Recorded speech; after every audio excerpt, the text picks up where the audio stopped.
What's going on today, guys? Hopefully my neighbors aren't watching me film this.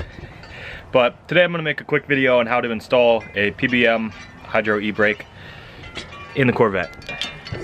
There's the e-brake that I got yesterday, and there's the Corvette. Let's get right to it. So for the first step here, this chrome piece on the bottom of the shifter, you pull up on it, turn it, slide it down, exposes a nut. This is Phillips. Some of them are Torx. You got to get that out to get the shift knob off. Next up is the center console lid. There's 4 screws here. They're 15mm Torx. Pull those out. One thing to note about these screws is to be careful loosening them or tightening them or whatever. This material is pretty cheap and you can strip it out pretty easy. Like you can see this one. They're all pretty loose actually. So hopefully they're not stripped out. Next up, there's 2 screws up here. They should both have covers on them. I don't quite know what's going on with mine, but these are as simple as taking your fingernail. You know, third tries the charm. You pop it out. 2 screws. Now these can either be Phillips, Torx, or hex heads, depending on the year. So we're gonna remove these. So with e-brake boot, there's 2 clips, one somewhere up here and another one I think right by the base. So you're just gonna want to grab the plastic, kind of, you know, don't try to break them, but I'm sure you can figure out how to do it.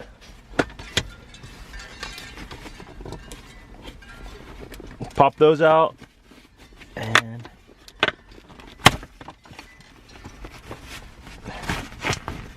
that's up, and I'm assuming we'll do that bolt next. So after you get the boot up, pull it up, get out of the way, and we'll actually come around over to here.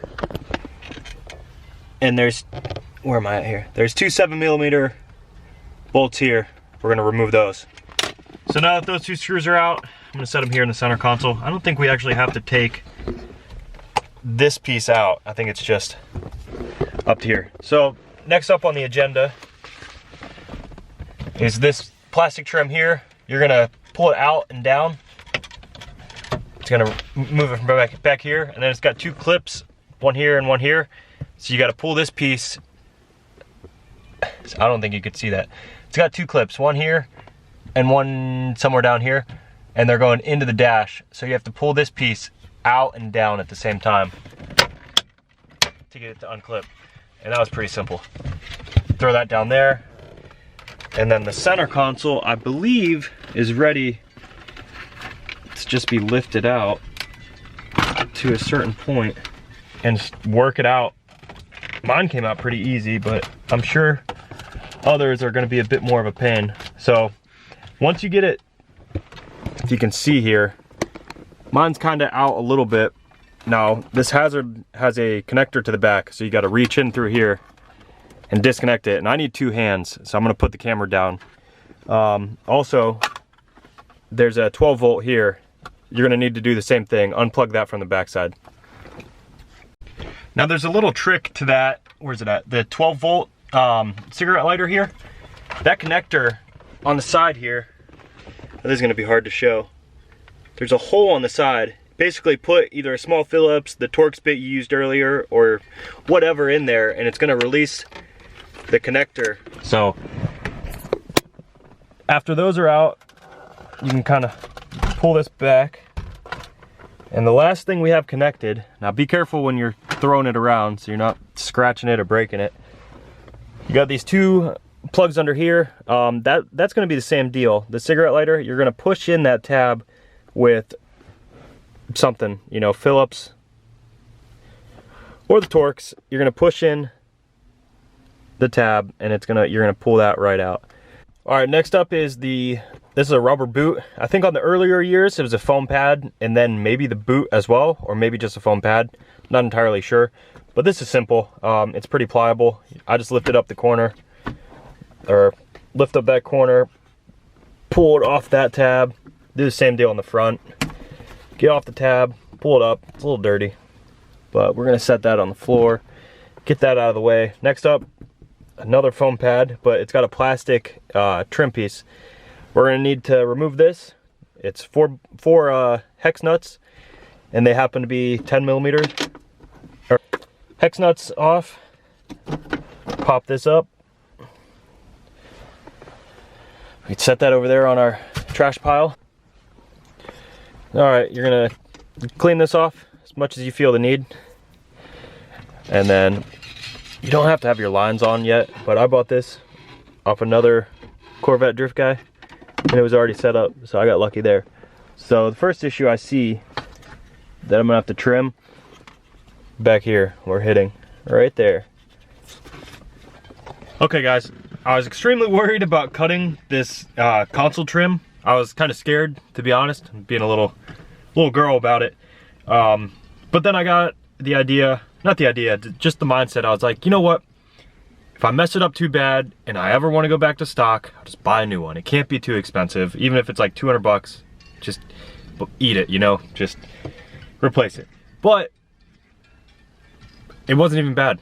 I got these cutters. There are probably better tools. I could have used my Dremel, but I literally cut this in 5 cuts with these little cutters and very minimal cutting. I'm happy with what I just did, and I'm going to show you right now. So this is where I was having the issue with the fitment issue.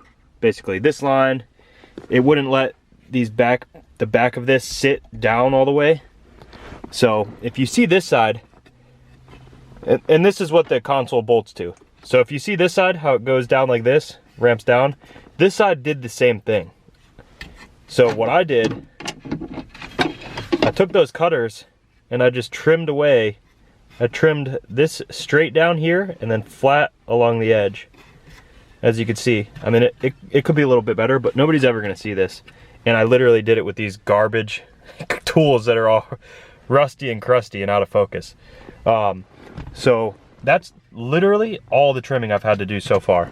So throw this plastic trim back on. All right, so all 4 bolts are tight. I didn't break any of the studs, and it's kind of loose here, but it actually, a little bit of, I wonder why that's, I wonder if I could tighten that up. Not too much slop in that, that's pretty cool, but not too far away. I think I'm gonna like this. So next step, I don't know if I'm gonna run the lines. I'm talking to myself now. We're gonna run the lines first. Run the lines up through, and I'll actually insert a picture right here that I pulled off the PBM website. And those 2 pictures are showing routing of the lines that they suggest. So we're gonna follow those, route these up front to the ABS, and let's get them routed. So for this next step,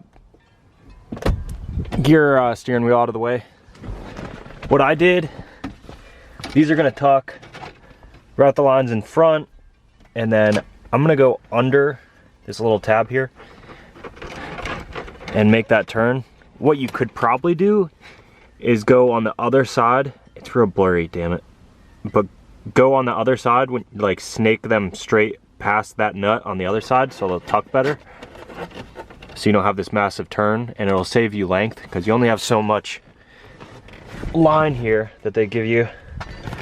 And then you're gonna be routing under here. So you're gonna just do your best. I'll insert the pictures again from PBM, but you're gonna go up above the dead foot pedal through the grommet. All right, my guys, I got the lines routed and I'm pretty happy with them. So as you can see, tucked here, ran across, through there, under the tab, up under the carpet, and then this will get covered with the center console trim. And what I did, I have this plastic under here with the lights on it for the feet. I popped that down, ran the lines over it up into the grommet, and then popped this plastic back up in there to hold them, so I don't have any lines exposed that my feet can catch. Sorry the camera's crooked, bear with me. So fed them up through behind the washer fluid tank. They come up and now they're in the bay. You're seeing this clip from the future because I lost the a few clips, whatever you want to call it. But here's how I routed these lines. This is the line that comes forward from the handbrake in there, and then all my bypass fittings are up here. I had to bend the hard lines pretty good, and I cut a few of them to shorten them up, but they're routed up here next to the frame and tucked and zip tied off to the side. I think that about covers everything I covered in the clips I lost. This line here is a little too close to the header. I still need to coat these and wrap them, but I want to get these two lines up further this way if I can, so I might sort that out after this video. I'll keep you guys updated on that. All right, coming back inside the car. Hydro's here. Feels like it's in a good spot. I'm gonna start putting everything back together. I'll catch up with you guys once it's all back together. I don't think you really need to watch me put everything back together. It's really simple. Just repeat the process in reverse. I think you could do it.